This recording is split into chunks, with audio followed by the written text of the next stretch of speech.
Overture. 2 years after the violent overthrow of the Witch Queens and their council, the Bloodguard holds power in the city, enforcing brutal purges against those marked as witches. Scars that once symbolized magic and rank now betray their wearers as hunted targets. Amid this tense backdrop, Rune watches as an old witch faces her execution on a purging platform. Unlike those before her, the crone remains defiant, her casting scars, beautiful lace-like patterns, exposed as undeniable evidence of her forbidden magic. Rune knows all too well the danger of such marks. It's why she has never dared to cut herself, ensuring that no one could ever find scars that might reveal her secret. As the purging continues, the city is gripped by fear, violence, and a thirst for vengeance, leaving Rune trapped in a world where survival depends on remaining hidden. In Chapter 1, Rune Winters travels through a stormy forest using a mirage spell to disguise herself as an old peddler. After 2 years of searching, she reaches the home of Seraphine Oaks, a powerful witch and former advisor to the Sister Queens. Rune hopes Seraphine can provide answers her grandmother Nan couldn't before being taken by the Bloodguard. Arriving at Seraphine's house, Rune finds it empty and disturbed. A blood-red X on the door signals the Bloodguard's involvement. Evidence suggests Seraphine was captured and stripped of her clothing, leaving Rune to realize she's too late. Seraphine is now in the hands of the Bloodguard, notorious for hunting witches.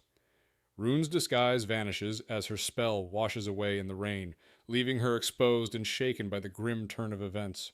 In Chapter 2, Rune rides through the foggy capital streets, reflecting on her past betrayal of her grandmother, Kestrel Winters. 2 years earlier, to save herself from execution, Rune turned Nan over to the Bloodguard. This betrayal cemented Rune's reputation as a loyal supporter of the New Republic, a facade she maintains to secretly help witches escape. However, her search for Seraphine Oaks is interrupted when witch hunters capture Seraphine before Rune can warn her. Determined to save Seraphine, Rune arrives at the Opera House, where she hopes to overhear crucial information from Bloodguard members. In the Grand Foyer, she encounters friends, enemies, and Noah Creed, who mentions that Gideon Sharpe, Alex's ruthless brother, brought in a witch that evening.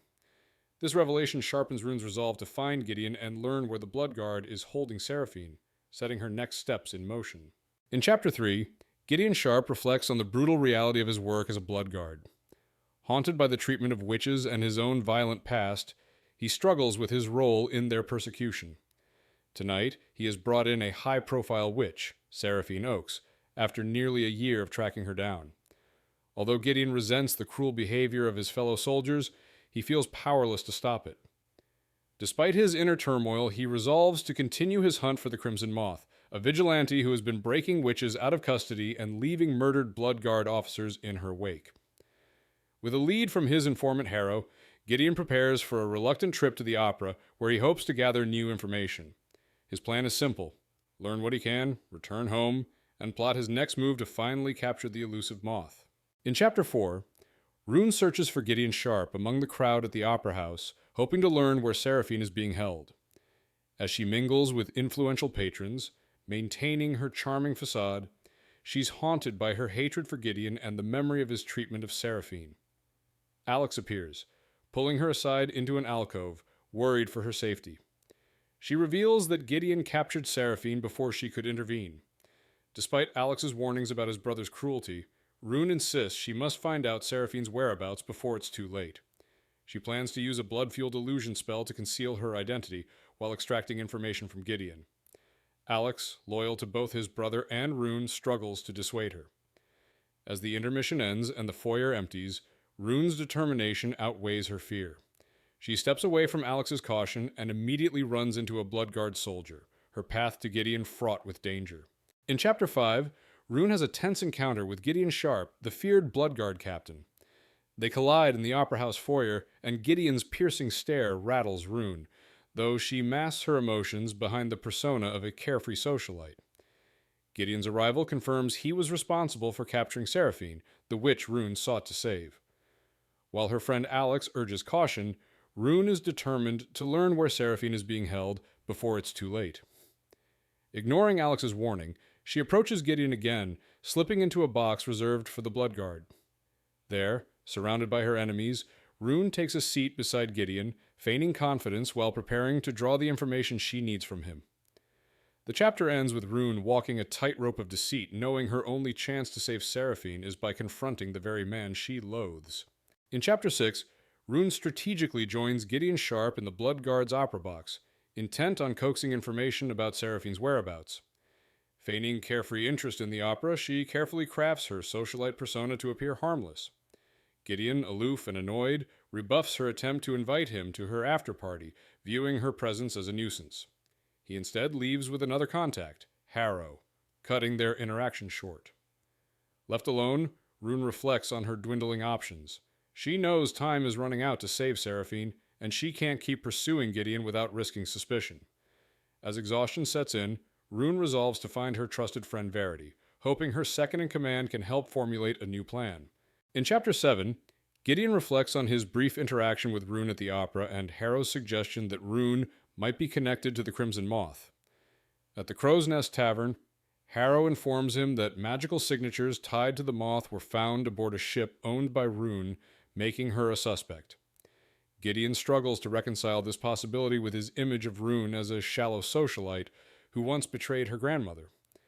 However, Harrow pushes him to consider getting closer to Rune to uncover the truth. Reluctantly, Gideon realizes that pursuing Rune under the guise of a suitor might be his best chance of determining if she is the moth.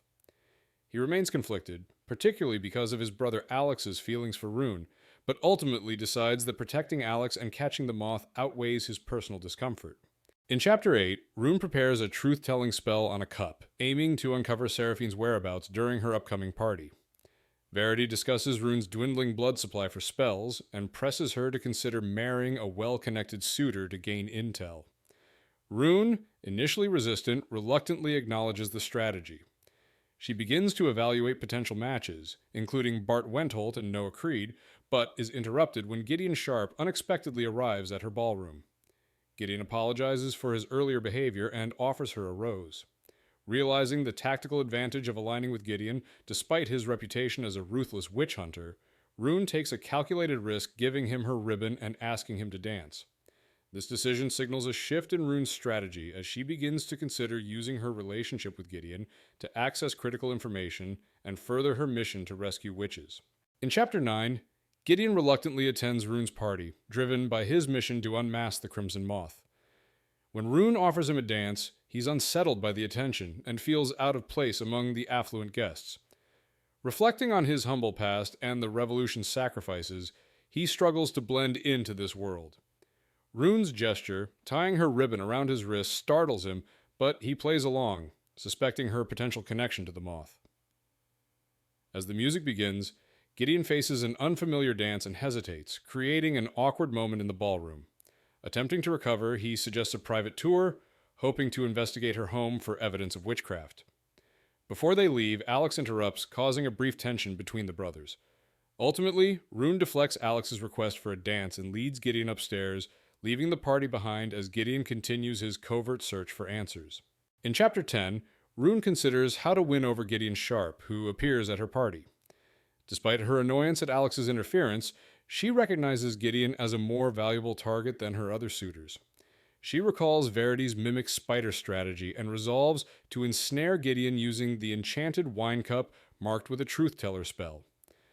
During their tour of the house, Rune realizes Gideon's modest suit is a rare piece from the Sharpe duet, his late parents' esteemed tailoring business. Gideon reveals parts of his family's tragic past, including their royal employment and the hardship of losing his sister and parents. Rune is reminded of the Revolution's brutality and the hatred witches face. As Gideon explores Nan's library, Rune hides her unease. When he selects her favorite book, she masks her irritation and invites him to see her grandmother's room. Summoning Lisbeth, Rune sets her plan into motion. In Chapter 11, Rune leads Gideon to her bedroom, a safe yet vulnerable space. As she tries to press him for information, he refuses the enchanted wine she offers, raising her suspicions that he might already suspect her motives. When Lisbeth interrupts with a telegram inviting Rune to a Republic event, Rune must pretend to embrace the honor, though it intensifies her internal conflict over her hidden identity as a witch and her role in the purging regime.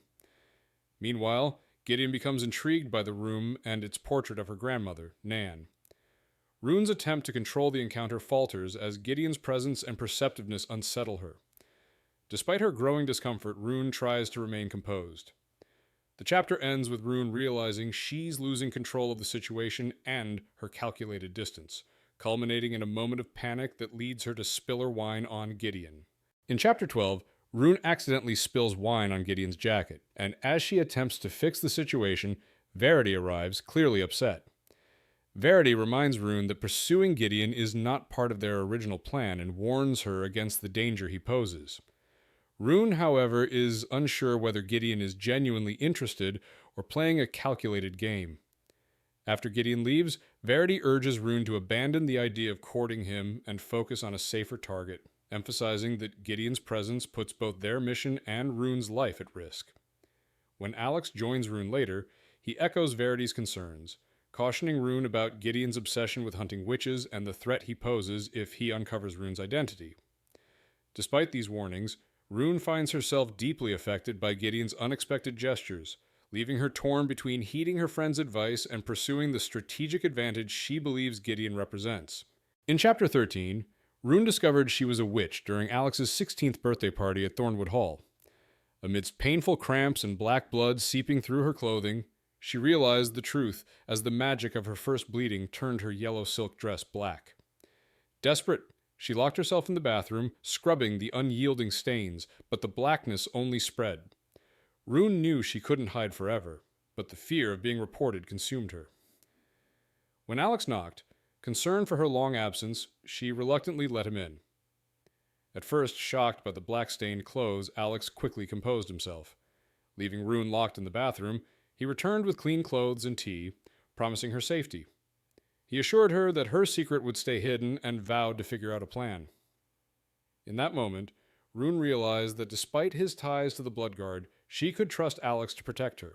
In Chapter 14, Gideon returned to Old Town after his evening at Wintersea House, replaying the events and questioning his approach. Rune's actions, her hesitation with the wine, her discomfort over the telegram, and her flirtatious questioning raised suspicions, but nothing concrete enough to accuse her. The sudden sound of footsteps and the scent of roses in the fog unsettled him, though the source turned out to be nothing. Back in the boarded-up tailor shop that once belonged to his parents, Gideon found inspiration in his mother's notebooks. Driven by his memories of Rune and his growing need to get closer to her, he began sketching a dress. Through the night, he worked on the design, using the pretext of creating a gown for Rune as a way to maintain contact and continue his investigation. By dawn, he had a design he was ready to present, uncertain of whether she would accept it. In Chapter 15, Rune visited Verity's dormitory room at the university, bringing a spell book and a vial of Verity's blood to practice menorah spells. Though Verity was not a witch herself, she had learned from her sisters and often helped Rune refine her technique. Rune aimed to master 2 challenging spells, Picklock and Deadbolt, using the borrowed blood, but struggled with the complexity of the symbols and the need for fresher ingredients. As Rune attempted the Picklock spell, she encountered the familiar, overwhelming sensation that casting produced. With the salty taste of magic filling her mouth and a roaring tide pressing against her senses, she tried to maintain control. Despite Verity's warnings to stop, Rune pushed forward, determined to complete the final line. The strain proved too great. The spell's energy crashed down on her, leaving her physically and mentally overwhelmed, unable to stand under its weight. In Chapter 16, Rune struggled with the physical aftermath of her failed spell. With Alex and Verity's help, she recovered from overexertion caused by using old blood for magic. Verity explained that Rune's reliance on aged blood limited her power, suggesting she might need fresh blood from a willing donor, though Rune was reluctant due to the risk of casting scars and exposure. Later, Alex proposed a new plan to aid her mission, but also sought a promise that Rune would step back once Seraphine was safe. Although hesitant, Rune considered his request, knowing she was pushing herself too far. Back at Wintersea House, Rune received a telegram from Gideon, apologizing for the previous night's intensity and hinting at a solution to her concerns about the upcoming Luminaries' dinner. Intrigued by the prospect of gaining information and determined to press forward with her mission, Rune agreed to meet him again. In Chapter 17, Gideon prepared for a pivotal morning as he retrieved Rune's telegram reply and headed to the boxing arena where Alex confronted him. Despite his brother's aggression, Gideon refused to reveal his true suspicions about Rune. Their heated exchange escalated into a brief fight, culminating in Alex storming off after landing a punch. Alone in the ring, Gideon wrestled with guilt and the truth of Alex's accusations. Although his plan to expose Rune was still in motion, the confrontation left him questioning his own actions, feeling the weight of betraying his brother's trust. In Chapter 18, Rune secretly traveled to Old Town to meet Gideon at his family's old tailor shop. There, Gideon revealed sketches of a dress he planned to make her for the Luminary's dinner, requesting her measurements. Suspecting this as a ploy to search for casting scars, Rune agreed, confident he'd find none. As Gideon took her measurements, the intimate setting led them to discuss his past with the late Witch Queen Cressida. Rune learned he had lived at Cressida's summer home and, during their conversation, hinted at a personal connection to the queen. Gideon described Cressida as both beautiful and dangerous, likening her to a carnivorous plant that ensnares its prey. This revelation left Rune questioning Gideon's history and motives as she prepared to navigate the risks of his growing suspicions. In Chapter 19, Gideon reflects on his past with Cressida, the youngest Witch Queen, and their ill-fated attraction. Though they once shared a close relationship, Gideon grew to view Cressida as dangerous, ultimately playing a role in her demise during the Revolution. These memories resurface as Gideon measures Rune for her Luminary's dinner dress, leading him to momentarily mistake her for Cressida. While Gideon finds no casting scars on Rune, the interaction leaves him conflicted, unsure if she's truly the Moth. Rune, meanwhile, grows increasingly nervous as she learns where the Bloodguard are holding a captured witch. She extracts the information from Gideon by charming him into a moment of distraction. Although their dynamic remains tense, Rune appears to have gathered enough details to take her next step in rescuing the prisoner, even as Gideon's suspicion of her lingers. In Chapter 20, Rune returns to Wintersea House elated, having successfully charmed Gideon into revealing Seraphine's location. While she prepares to rescue Seraphine that night, her thoughts linger on Gideon's remarks about Cressida, the youngest Witch Queen. Rune recalls his claim that Cressida would have never allowed him to serve another, as well as his fear when he briefly mistook Rune for the late queen. Though unsettled by his description of Cressida as a predator who lured and consumed her victims, Rune remains skeptical of Gideon's account, knowing the Witch Queen's side of the story is lost. Determined to stay focused, Rune changes into a hooded sweater and decides against sending a message to Verity for an alibi, fearing it might compromise her plans. Instead, she rides directly to Seldom Harbor, preparing to secure Seraphine's freedom under the cover of night. In Chapter 21, Gideon confirms to Harrow that Rune Winters has no visible casting scars, casting doubt on her connection to the Crimson Moth. However, Harrow suggests scars could be hidden, prompting Gideon to reconsider his initial assessment. As they ascend the marble staircase of Bloodguard headquarters, Harrow recalls a tree that once grew in the atrium, a memory tied to her former mistress, Juniper.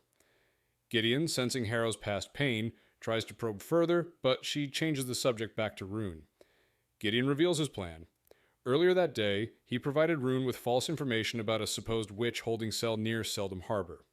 In reality, it's a trap for the Crimson Moth.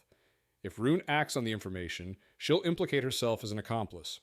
If no one shows up, Gideon plans to end his pursuit of Rune and leave the situation to Alex.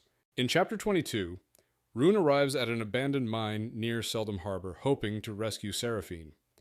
Using her Ghostwalker spell to avoid detection, she slips past the lone Bloodguard Layla Creed and enters the dark, crumbling mine. As she descends a ladder to the lower levels, she senses something amiss, but continues, desperate to find Seraphine before it's too late.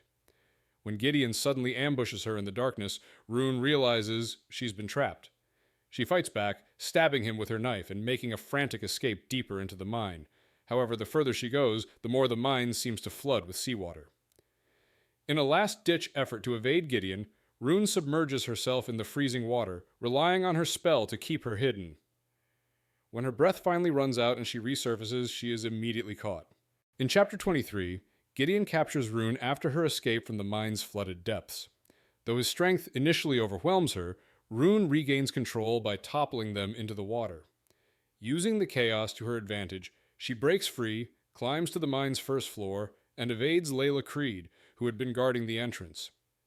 Pinned between Gideon below and Layla above, Rune seals the door with a hastily drawn deadbolt spell using Gideon's blood. The magical barrier temporarily traps both soldiers, allowing her to flee outside. Layla fires at her through the broken window, and while Rune escapes on her horse lady, a bullet grazes her arm. Wounded but resolute, Rune realizes she must quickly reach the Creed's masked ball. She knows that if she's seen there, it will deflect suspicion from her activities and give her a chance to regain control of the narrative. In Chapter 24, Gideon struggles with his injury and the moth's escape. After realizing the door is locked by a spell, he notices a blood-red moth outside, confirming the moth's presence. Layla fires at the fleeing figure, but doesn't see her face. The situation reveals to Gideon that someone leaked the location, and Rune Winters is his only suspect. Gideon orders Layla to organize a hunting party and secure the docks, ensuring no ship can leave. Meanwhile, he decides to attend the Creed's masked ball, suspecting Rune will be there. If he finds her, he plans to arrest her for treason.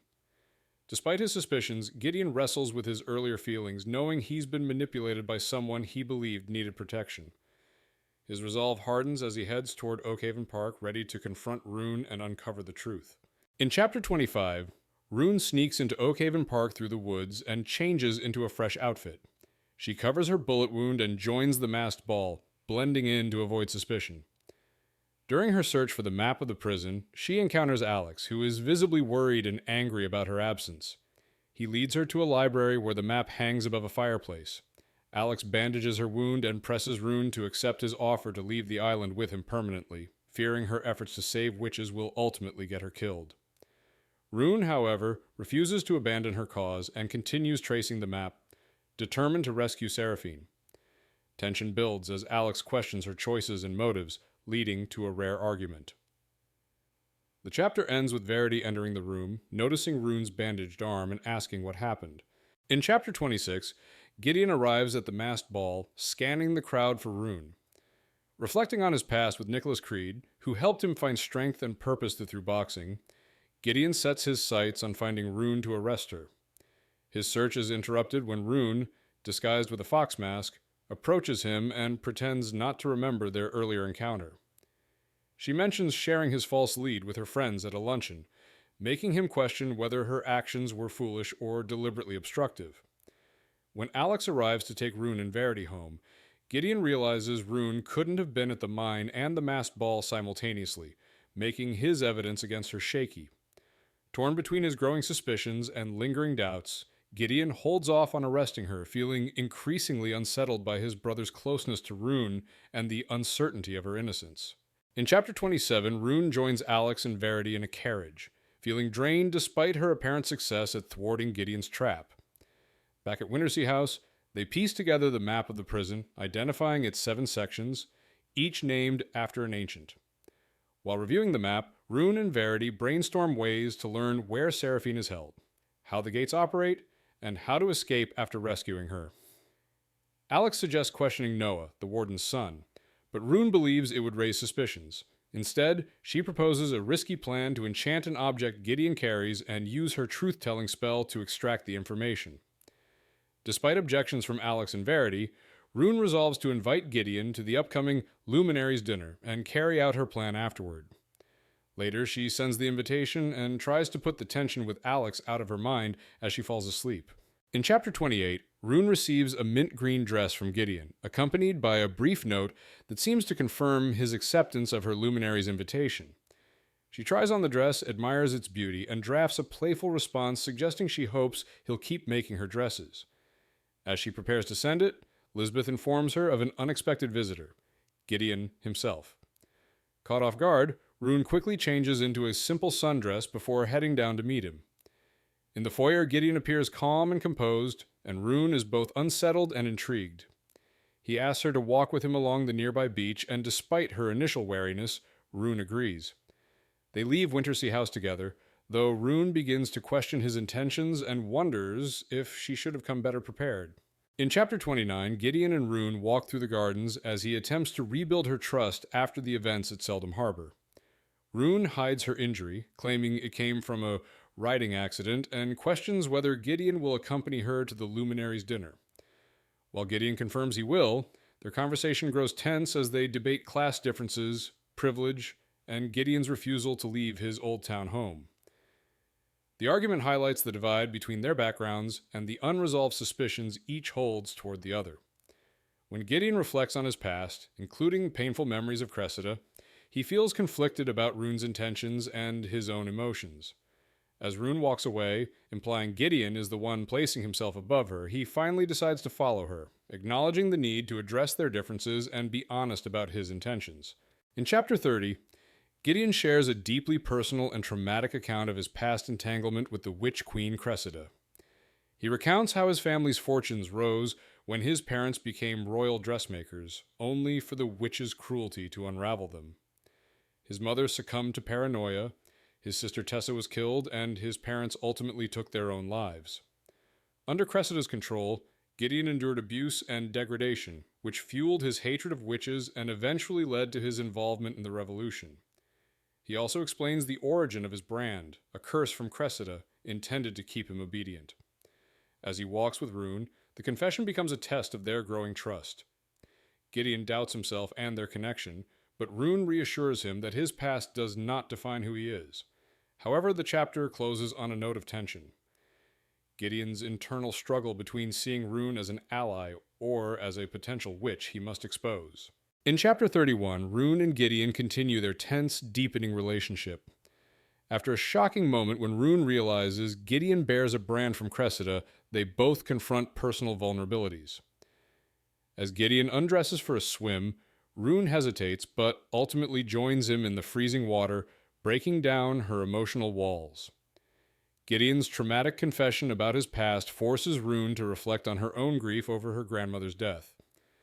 The chapter climaxes with Rune bearing a piece of her true self to Gideon, admitting her love for the witch who raised her. Though she knows the danger of letting her guard down, Rune cannot resist the connection forming between them. Gideon, too, struggles with his growing feelings. Their mutual longing culminates in a charged moment as they kiss, both caught in a perilous emotional game where trust and suspicion remain delicately balanced. In Chapter 32, Gideon finds himself torn between his growing attraction to Rune and his suspicion that she might be the Crimson Moth. After a passionate kiss, Gideon abruptly pulls away, realizing how it might affect Alex, who loves Rune. His hesitation confuses and humiliates her, and she swims back to shore, misinterpreting his retreat as rejection. Gideon is conflicted as he watches her leave. On one hand, he's tempted to pursue her because he's still deeply drawn to her. On the other hand, he knows doing so could betray his brother and jeopardize his mission. Deciding he can't let her escape, Gideon follows Rune into the woods, driven by both his need to catch the moth and his unwillingness to let their connection end so abruptly. In Chapter 33, Rune tries to distance herself from Gideon, feeling humiliated after his earlier rejection. Despite her efforts to retreat, he catches up and reassures her she did nothing wrong. Their encounter is interrupted by the arrival of penitents passing through the woods. Gideon's surprise at Rune allowing the penitents access to her land sparks a tense conversation, recalling their first meeting. Rune confronts him about his rude behavior toward her in their youth, and he eventually apologizes, admitting he misjudged her intentions at the time. The tension between them builds as Gideon unexpectedly reveals that he had always found Rune impressive and attractive. The chapter ends with Gideon kissing Rune passionately but ultimately pulling back, deciding to uphold his promise to take things slowly, leaving Rune feeling conflicted and unsure of her feelings. In Chapter 34, Gideon receives Harrow's latest report. An aristo secretly loaded wine barrels onto a ship linked to a casting mark, but no clear identity emerged. Despite his frustration with the vague lead, Gideon notes that Rune sent him a luxurious new jacket, possibly expecting him to wear it to the upcoming Luminaries' dinner. Harrow then reveals alarming rumors of witch gatherings throughout the city, signaling a possible uprising. This heightens Gideon's unease about the Crimson Moth and the broader witch resurgence, prompting him to plan a new strategy. While Harrow pushes Gideon to pursue Rune further, both personally and professionally, to confirm if she's the Crimson Moth, Gideon wrestles with his growing feelings and the moral cost of his actions. Meanwhile, a separate issue arises. 2 Bloodguard soldiers, the Tasker brothers, have gone missing. Gideon decides to investigate their whereabouts himself, despite the risk of missing the dinner. In Chapter 35, Rune reveals that she secretly enchanted Gideon's new jacket with a truth teller spell carefully hidden in an interior pocket. Her hope is to uncover crucial information from him at the Luminaries' dinner. However, when a telegram arrives from Gideon stating he'll be late, Rune becomes increasingly uncertain about his interest and her plan's success. Verity, ever supportive, insists on accompanying Rune to the event, even suggesting she might probe for prison security details while there. Despite Rune's objections, Verity's determination prevails, and she selects a dress from Rune's closet. Before leaving, Rune notices an old spell book on her desk, one containing dangerous curses that require other people's blood to cast. When she asks Verity about the controversial use of Majora spells, Verity shares traumatic memories of her stepfather's abusive reaction to her sister's blood magic.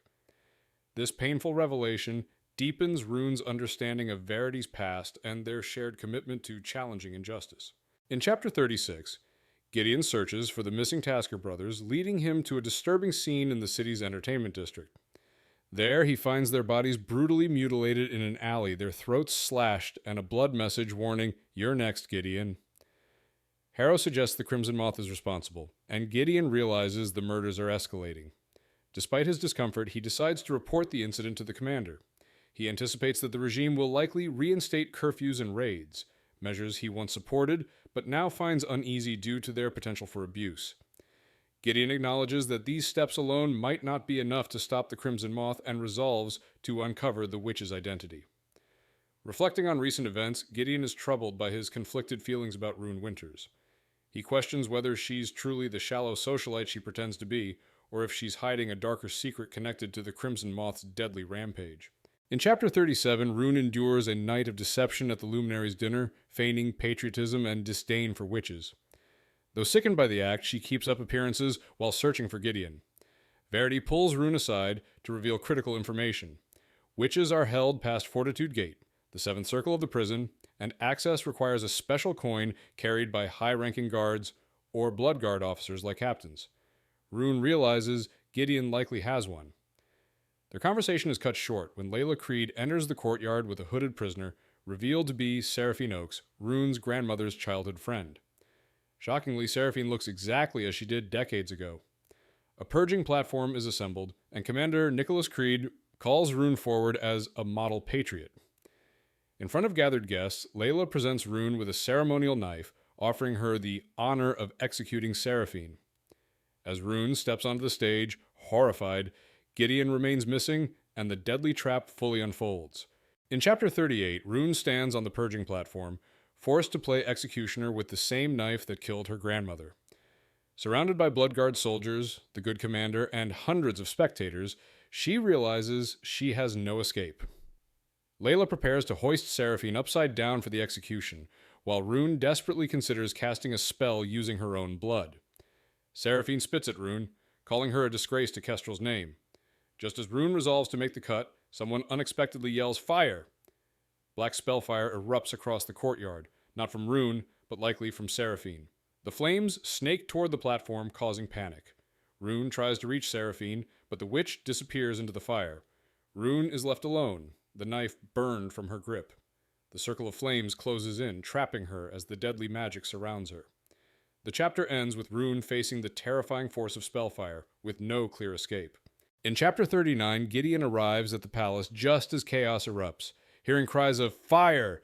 he rushes into the courtyard and finds Rune trapped in black spellfire. He dives through the flames and rescues her, carrying her to safety. As they recover in a quiet alley, Rune reveals the fire may have been cast by Seraphine, though her hands were bound. Gideon, suspecting a powerful witch is still at large, becomes more protective of Rune. When Verity finds them and urges escape, Rune refuses a guard escort, though Gideon insists she's still in danger. Rune thanks him with a kiss on the cheek, which Gideon deepens into a passionate kiss despite Verity's presence. After Rune leaves, Layla finds Gideon and shows him a glowing spell signature hidden beneath a table in the courtyard. It's one he knows too well, a thorny rose enclosed by a crescent moon. The signature belongs to Cressida Roseblood, a witch Gideon thought was dead. In Chapter 40, Rune leaves the palace with Verity, who confronts her about getting emotionally involved with Gideon. Rune insists it's a strategic act to gain access to information, but Verity questions its effectiveness. They return to Thornwood Hall, where Rune is struck by how much she relies on Alex for comfort and stability. Alex shares that he has purchased a home in Kalis and is leaving soon, deepening Rune's internal conflict between duty and desire. Their moment is interrupted when Verity returns, and the group focuses on planning Seraphine's prison break. Verity reveals the witches are held in the prison's 7th circle, and that entry requires a Bloodguard uniform and access coin. Verity can steal a uniform from her dorm mate, while Alex offers to steal Gideon's access coin, marking a shift in his loyalty. They estimate Seraphine will be executed on Liberty Day, less than a week away, and agree they must act before then. In Chapter 41, a storm forces Rune to stay overnight at Thornwood Hall while Verity leaves. Unable to sleep, Rune is haunted by the knowledge of the trauma Gideon endured in the house. Restless, she goes to Alex's room and asks to stay with him. In the dark, Alex shares the full story of Gideon's suffering. After their family's death, Gideon fell under Cressida's control and spiraled into addiction and self-destruction. Alex recounts watching Gideon fight nightly in a boxing ring and being discarded like trash. With Nicholas Creed's help, Alex tried to save him, ultimately drawing them both into a revolutionary movement against the ruling witches. Despite their efforts, Gideon remained distant and broken. Alex confesses he's selling the house because it holds too many painful memories. Overcome with emotion, Alex weeps in Rune's arms until he falls asleep. At dawn, Rune quietly leaves Thornwood Hall, borrowing a horse and returning to Wintersea before sunrise. In Chapter 42, Gideon reports to Commander Nicholas Creed about Cressida's return. Nicholas proposes reinstating curfews, raids, and mass interrogations to ensure public fear and compliance. Gideon initially hesitates, arguing such actions may breed more dissent, but Nikolai reminds him that sometimes leaders must prioritize safety over individual freedoms. Reflecting on how Nicholas once helped him recover from trauma and addiction, Gideon ultimately agrees, deciding they must act decisively to stop Cressida. He orders the Bloodguard to triple patrols and resume curfews and raids across the city. Later, Gideon returns home and finds a telegram from Alex inviting him to a farewell gathering at Thornwood Hall before leaving for Kalis. Though haunted by the house and painful memories, Gideon decides to go, not just to say goodbye, but to warn Alex that Cressida is alive and dangerous. Determined not to live in fear anymore, Gideon grabs his coat and prepares to face his past. In Chapter 43, Gideon arrives at Thornwood Hall, initially too haunted by memories to enter. Recalling Rune's words, he finds the strength to face his past. Inside, he joins Alex and friends for a card game, reflecting on his admiration for Alex and his complicated feelings for Rune. As the night unfolds, tensions rise when Noah Creed insults Rune. Alex defends her fiercely, prompting Gideon to exit the game. Alex urges him to play one final round, and Gideon, trying to atone, wagers his prison access coin and loses it. Outside the parlor, Gideon warns Alex that Cressida Roseblood is alive and behind the spellfire attack on Rune. Though shaken, Alex agrees to tell Rune himself.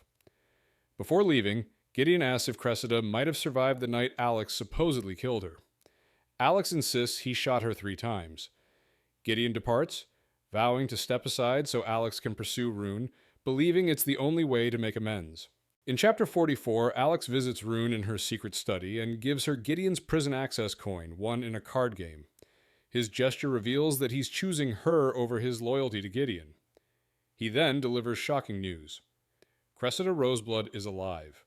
When Rune insists Alex killed her, he confesses the truth. He let Cressida go during the revolution, firing 3 shots into the ceiling and warning her to flee. He had hoped that if Gideon believed she was dead, he might heal.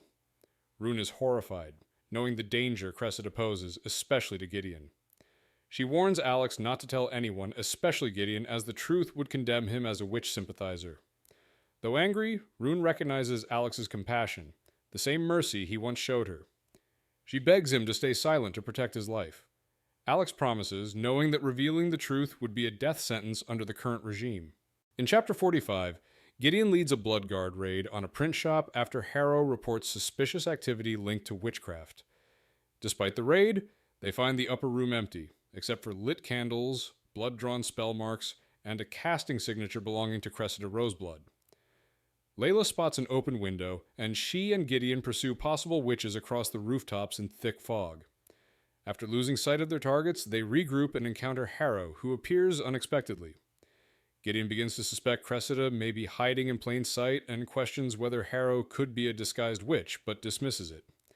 Harrow suggests Cressida's attack at the Luminaries' dinner may have been staged to protect Rune, possibly revealing a connection between them. She accuses Gideon of falling for Rune, challenging his judgment. As they search the shop again, the scent of magic intensifies. Gideon realizes they were set up, but it's too late. A hidden explosion detonates, and Gideon is thrown unconscious. In Chapter 46, Rune wakes from nightmares and rides to the shore to clear her head. Upon returning, Lisbeth gives her the New Herald, which reports a deadly witch attack during a Bloodguard raid led by Gideon. The article confirms 27 are dead after explosions at both the print shop and Bloodguard headquarters. Fearing Gideon may be among the dead, Rune frantically searches the capital for answers. After failing to locate him, she breaks down in front of his tenement door, overwhelmed with grief and panic. Just as she loses hope, Gideon appears, bruised but alive. Rune collapses in tears, and he comforts her. Their emotional reunion escalates, with both confessing how deeply they were affected by the thought of losing each other. Gideon kisses her and invites her inside. Rune, unable to resist her feelings after believing he was gone, agrees. The chapter ends with them entering his apartment together. In Chapter 47, Gideon brings Rune into his apartment after their emotional reunion.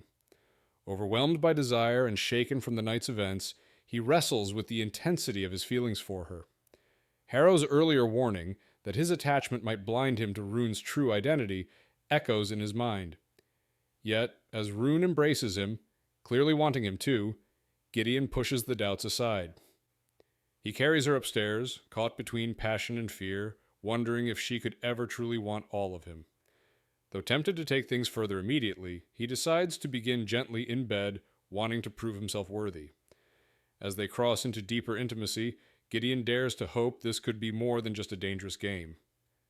The chapter ends with him carrying her into the bedroom, marking a turning point in their relationship and potentially in his resolve. In Chapter 48, Rune enters Gideon's apartment determined to secure his trust and eliminate his suspicions. As the Crimson Moth, she believes seducing him will protect her secret and keep the witch-saving operation alive. But once inside, her resolve blurs with desire and deeper emotions. Their intimacy escalates, both emotionally and physically, as Rune surrenders to the moment. Swept up in passion and the raw connection they share. Gideon is tender and attentive, and their closeness dissolves the line between strategy and something more meaningful. After they make love, Rune realizes the plan she'd told herself was a game has become something real. While Gideon sleeps beside her, Rune lies awake and finally admits the truth. She's in love with him. Instead of removing her most dangerous enemy, she's fallen for him completely. The witch has fallen for the hunter. In Chapter 49, Gideon wakes to find Rune dressing quietly in the early morning. As they talk, Rune admits she's afraid of how much she feels for him. Gideon, equally vulnerable, shares his own fears and convinces her to imagine a future together. They rekindle their connection with more intimacy before Rune finally falls asleep in his arms. The next morning, while Rune sleeps, Gideon retrieves a wildflower encyclopedia from storage, suggesting he wants to make good on the promises he made her. Harrow and Layla arrive with news. The arrested print shop owner identified a university student who paid to use the space, and the sketch resembles Rune's friend, Verity. Harrow pressures Gideon, suspecting Rune is involved. To protect her, Gideon claims he slept with Rune to check for casting scars and falsely says she's just a pretty face. Rune overhears the lie and flees, devastated. Gideon is left reeling as she disappears into the street. In Chapter 50, Rune reels after overhearing Gideon claim she's just a pretty face and that he's had better, realizing their night together was a calculated move to investigate her, not a moment of genuine connection. Crushed and furious, Rune storms into the street, vowing she's done with Gideon for good. When he chases after her, trying to explain, she refuses to listen. His attempt to backtrack only worsens her heartbreak. Rune accuses him of being a selfish brute, no better than Verity and Alex had warned. Ignoring the public stares, she mounts her horse, declaring she never wants to see him again. Rune rides away, devastated but resolute, cutting Gideon out of her life and putting an end to their courtship. The betrayal hardens her, closing the door on what she once believed could be real between them. In Chapter 51, Gideon watches Rune ride away without looking back, realizing he's lost her completely. He reflects on how their relationship was built on suspicion, his belief that she was the Crimson Moth. But after last night, he finally trusted her and imagined a real future together. That hope is now gone. Gideon fully accepts he was wrong about her and admits he ruined everything by going along with Harrow's plan to seduce and expose her. Rune's furious words echo in his mind, and he knows he deserves them. With the weight of guilt crushing him, Gideon acknowledges that he truly is everything she accused him of, a selfish brute of a man who destroyed the one good thing he'd found. He accepts that losing her is the consequence of his own actions. In Chapter 52, Rune flees on horseback, heartbroken after overhearing Gideon dismiss their night together as meaningless. Struggling with betrayal, she finds herself arriving at Thornwood Hall, where Alex welcomes her. Rune confesses Gideon had only courted her to expose her as the Crimson Moth. Alex, visibly shaken, begs her to leave with him for Kalis. He then confesses his love and proposes, slipping a silver ring on her finger. Rune is overwhelmed. She loves Alex as a friend, but doesn't feel the same passion she felt with Gideon. Still, Alex offers safety, love, and freedom from the pain of the Republic. He reminds her that Cressida is alive and powerful enough to take over the mission of saving witches. After much emotional turmoil, Rune finally agrees. She accepts Alex's proposal, choosing the man who sees her for who she is and offers a future free from fear and sacrifice. In Chapter 53, Rune prepares to leave the New Republic with Alex, planning to board the ship to Kalis 2 days after rescuing Seraphine. She confides in Verity, who supports her decision and insists on joining the rescue mission, bringing stolen Bloodguard uniforms for them both. Alex will wait nearby with horses for their escape. Rune will use Gideon's access coin and her final vial of blood to reach the 7th gate and extract Seraphine. After the heist, Rune and Alex plan to smuggle her out in cargo. That night, Rune discovers a gift and letter from Gideon. Despite her hurt, she reads it. Gideon explains his cruel words were said to protect her and that their night together was real for him. Inside the box, Rune finds handmade silk buttercups, her favorite.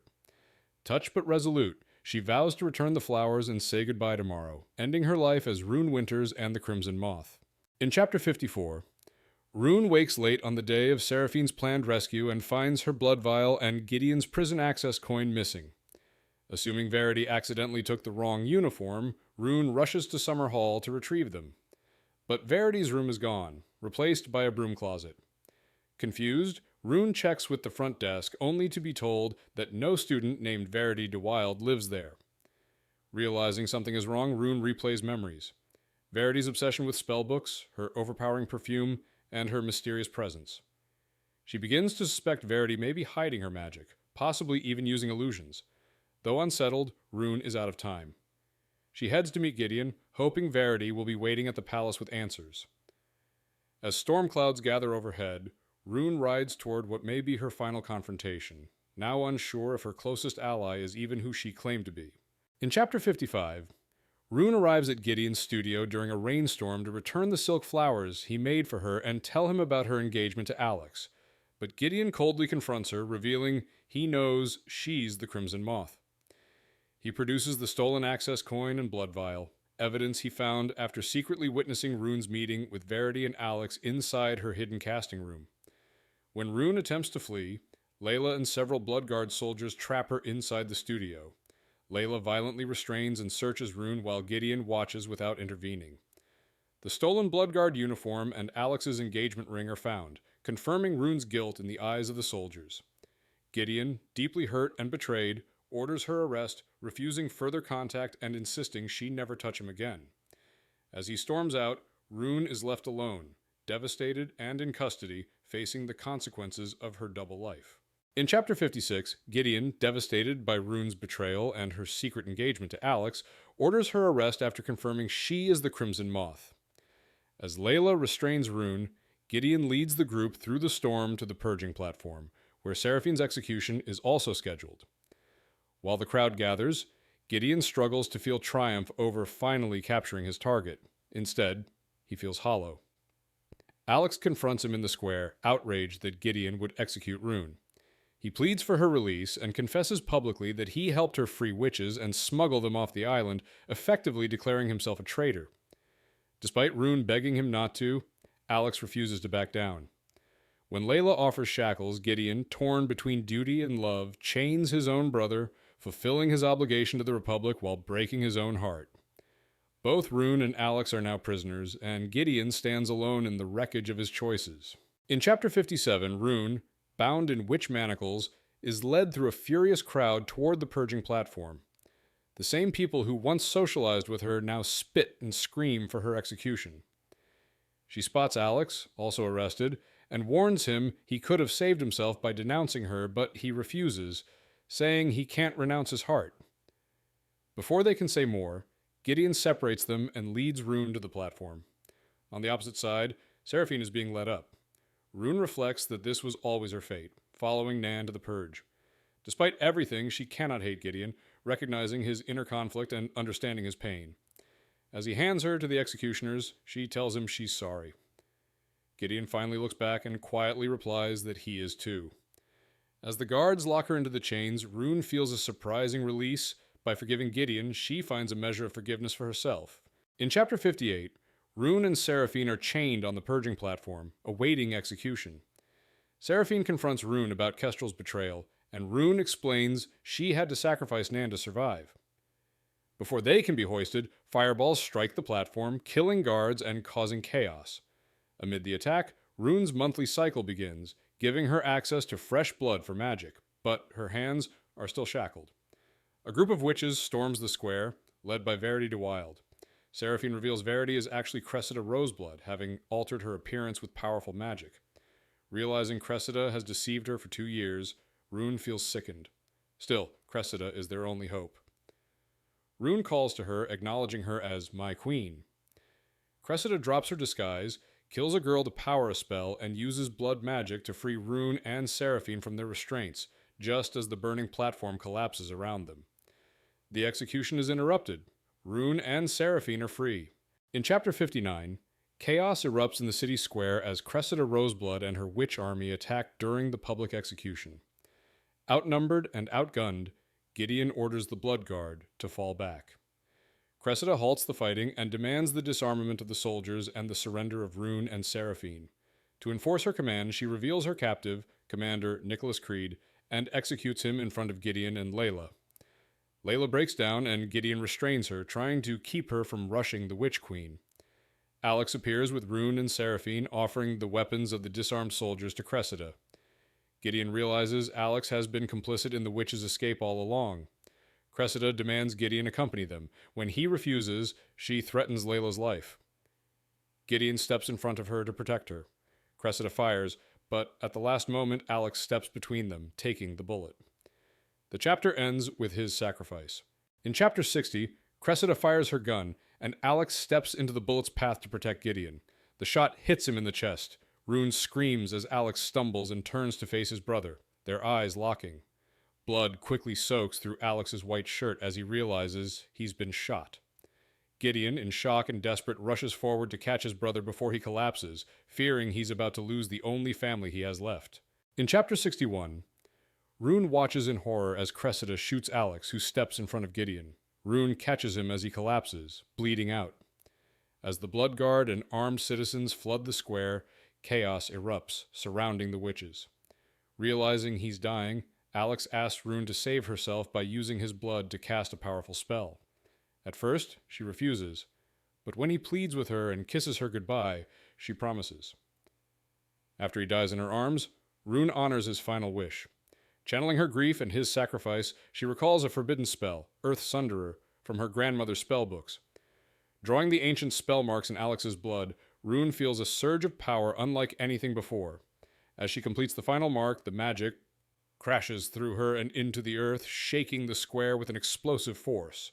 The spell is unleashed, and nothing will ever be the same. In Chapter 62, Gideon watches Alex die in Rune's arms, devastated that his brother chose her in his final moments.